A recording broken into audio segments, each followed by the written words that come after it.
Thank you for calling for a free item from the church. Visit church. How can I help you? Hi, I wanted to order one of those books that you have because my daughter is a lesbian and she's been arguing with me about Prop 8. I don't understand. I see those nice boys, they walk by here. Yeah. But I can understand you because Proposition 8, it was quite a big issue, especially in California, so... Yeah, I'm not in California. I'm in New York, but I still think that those devils, I don't know why they want that. I can understand you. They're devils.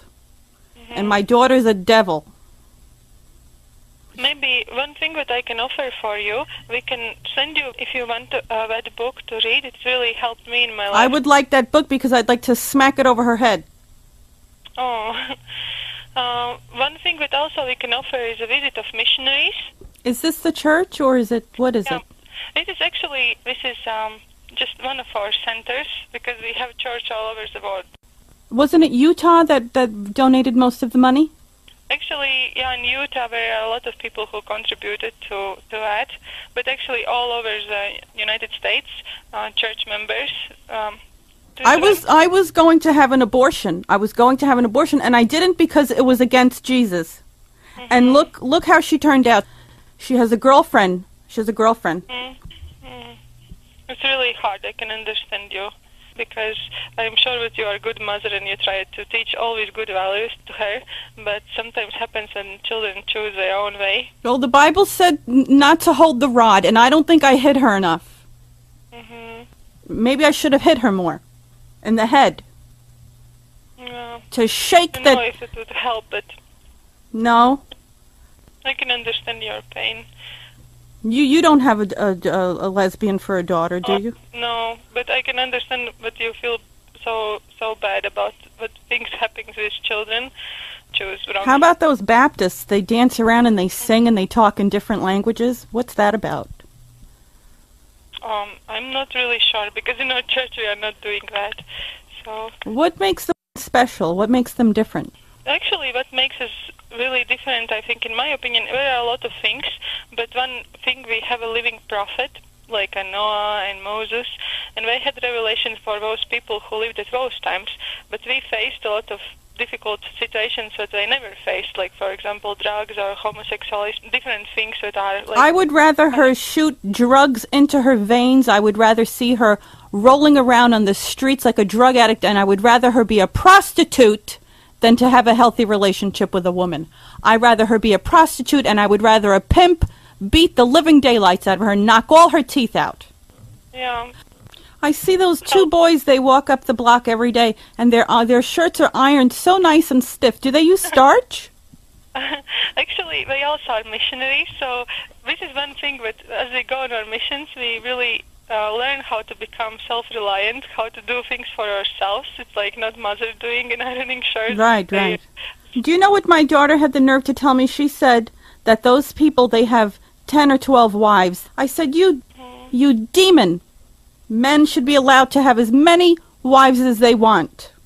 They should have one woman washing their hair, one woman washing their shirts, another woman washing their pants, one for their underwears, one for their shoes. You don't talk about men like that. Yeah, we don't have a plural marriage in our church. It was revelation given for a period of time in 19th century. But in our church, marriage is really strong. Would you be interested to receive a visit from them? She won't sit down with them. She said that they're sick in the head. She said that they're sick. Oh. I said, no, you are a demon. They should make a horror movie out of your life. Something to scare people. That's what your life is, young lady. Young lady! Yeah. She said all heterosexual men do is run and pillage the streets and rape women and steal from people. What do you think about that? I think that there are some bad people, of course, all around, but it's not majority, Where I feel like Jesus Christ has abandoned me. I have a daughter that wants an education. And she talks about women's rights. She said women should be paid the same thing as men when they work. What a fool I raised! What do you think of that?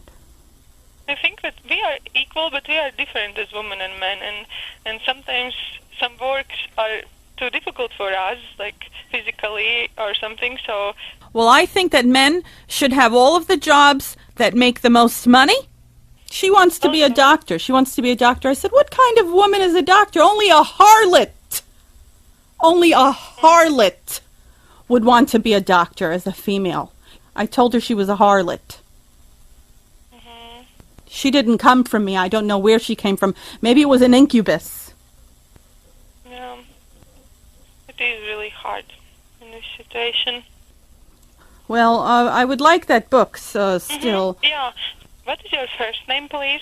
It's you can actually send it to T like Tommy, L like Larry, M like Mary. Care of Sandra. P.O. Box 243, Bronx, New York, 10469. But one thing what I would invite you to do is, and I know that it helped me a lot of times in my life, is just to really pray and pour out your soul to God, because He understands you and He would give you that guidance what to do. Thank you very much. This book as well will help you, because it helped me a lot of times in my life, is to just to feel closer to my Savior Jesus Christ and to have that peace in my soul. I can actually promise as you read it, it will happen. I hope so. Yeah. I hope a thunderstorm comes and a tree falls on top of her. Yeah. Appreciate your time. You're very kind and very loving, and you spread love all over the world. And I'm sure that the gay people will one day realize that they are less than human. They're less than a cockroach. Let them all burn for 1,000 eternities. And the Pope wears Prada shoes. Do you know that the Pope wears red Prada shoes? Who do you think made those shoes? Do you have any idea who made red Prada shoes? Don't you think a homosexual made those shoes? I think so. No, really. Thank you very much. Thank you so much, Sandra, okay. And have a nice day. And thank you. I hope you will be comforted. So thank you so much for calling. Thank you. Thank you. 'Cause I'm a lesbian, I don't like nothing swinging. Hello, you are listening to show number 45 of the Lesbian Mafia, and I am your host, Gumby dammit. I am your host, Sandi. Hi. Hello, how are you? Hi, hello, hello, hi. It has been a few weeks there, hasn't it? So I did call that particular church because I think that churches are really kind of an easy target in a situation like this. I mean, religion is always a really easy target because it's kind of like this blob. It's not like one person. So it's really easy to pick at like a blob. But, the reality of the situation is that Christians in general were only 2/3 of those that voted yes on 8. But so, and there's this like strange undertone going on. There's like this weird undertone within the gay community of people kind of like singling out like smaller groups within the larger groups, like smaller little kind of groups within the whole macro. It's really odd to witness that. We'll talk about that more as the show goes on, but very strange, confusing time for the community, I think. And I laugh because what are you going to do? What are you going to do if you don't laugh? What are you going to do, cry all the time? So, yeah. But it is very interesting to watch people react because it's like, because we've been so blatantly pitted against one another just to keep infighting within communities so that, people in positions of power can always be the ones to look in and look on, and we need them to come and save us, So you create these kind of situations where, like, you make something like gay civil rights something to vote on so that something like that can obviously blow up in our faces. And then it's the people that start to hate each other. Little sections of people hate the other